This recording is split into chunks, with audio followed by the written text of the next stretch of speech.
அடுத்ததாக வர்தா புயலின் தாக்கம் குறித்து வானிலை ஆய்வாளர் பிரதீப் ஜானிடம் கூடுதல் தகவல்களை கேட்கலாம். ஜான் வணக்கம். தமிழகத்தில் எந்தெந்த பகுதிகளில் வர்தா புயலின் தாக்கம் இருக்கும்?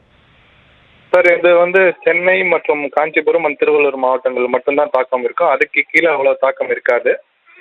இப்போது கரண்ட் 1 hour அப்டேட், ஐஎம்டியோட அப்டேட் படி அவங்க காற்றோட வேகத்தை இன்க்ரீஸ் பண்ணியிருக்காங்க. ஸோ லேண்ட்ஃபால் ஆகும்போது விண்ட் ஸ்பீட்ஸ் 100 to 110 கிலோமீட்டர்ஸ் இருக்கும்.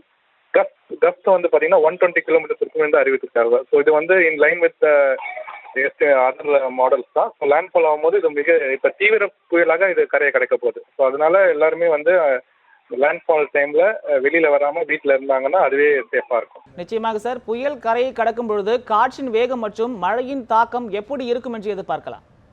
அதுதான் 100 கிலோமீட்டருக்கு மேலேயே காற்று வீச போகுது. இது நம்ம சென்னைக்கு பொறுத்த வரைக்கும் 1994க்கு அப்புறம் முதல் முறையாக நம்ம சென்னை இந்த மாதிரி ஒரு சைக்ளோன், இந்த மாதிரி ஒரு விண்ட் ஸ்பீட் பார்க்க போகுது. ஸோ நம்ம மக்களுக்கு நிறைய பேர் மக்களுக்கு 100 கிலோமீட்டர் காற்று வேகம் எப்படி இருக்கும்னே நமக்கு தெரியாது. ஏன்னா நம்ம ஊர்ல இந்த மாதிரி ஒரு சைக்ளோன் லேண்ட்ஃபால் அடிக்கடிலாம் ஆகிறது கிடையாது. இப்போ கடலூர், நாகப்பட்டினம் மாதிரி. ஸோ அதனால மக்களுக்கு இது 100 கிலோமீட்டர் வேகம்னா அது என்ன பாதிப்புலாம் தெரியாம இருக்கும். ஸோ அது கொஞ்சம் தீவிரமான காற்று தான். அந்த காற்றுலாம் அதனால நீங்க தயவு செய்து அந்த டைம்ல நிறைய மரம் எல்லாம் விழுறதுக்கான வாய்ப்பு அதிகமாகவே இருக்குது. ஸோ தயவு செய்து இந்த லேண்ட்ஃபால் நெக்ஸ்ட் ஃபியூ ஹவர்ஸ்ல இப்போ 60-100 கிலோமீட்டருக்குள்ளாரே வந்துடுச்சு புயலோட சென்டர். இப்போ மழையோட தீவிரம் மிக தீவிரமாக இருக்க போகுது. நெக்ஸ்ட் 1 to 2 hours மிக கனமழை பெய்ய போகுது. நெக்ஸ்ட் 1 to 2 hours சென்னையில ரொம்ப இன்டென்ஸ் ரெயின்ஸ் இருக்கும் லேண்ட்ஃபால் கிட்ட வர. ஸோ இந்த நெக்ஸ்ட் 2 ஹவர்ஸ்க்கு அப்புறம் அந்த காற்று வீசக்கூடும். அந்த டைம்ல மக்கள் வீட்டிலேயே இருக்கும்போது கேட்டுக்கொள்ளப்படுகிறார்கள். காற்றின் வேகம் அதிகமாக வீசப்படுவதால் கடலில் கடல் சீற்றம் அதிகமாக காணப்படுகிறது. இந்த புயலால் எந்த அளவிற்கு மழையை எதிர்பார்க்கலாம்?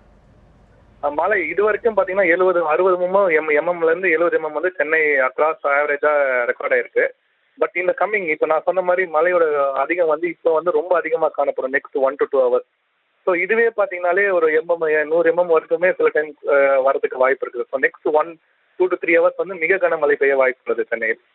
நிச்சயமாக நம்முடைய தொலைபேசி வாயிலாக உங்களுடைய கருத்துக்களை பதிவு செய்தமைக்கு நன்றி.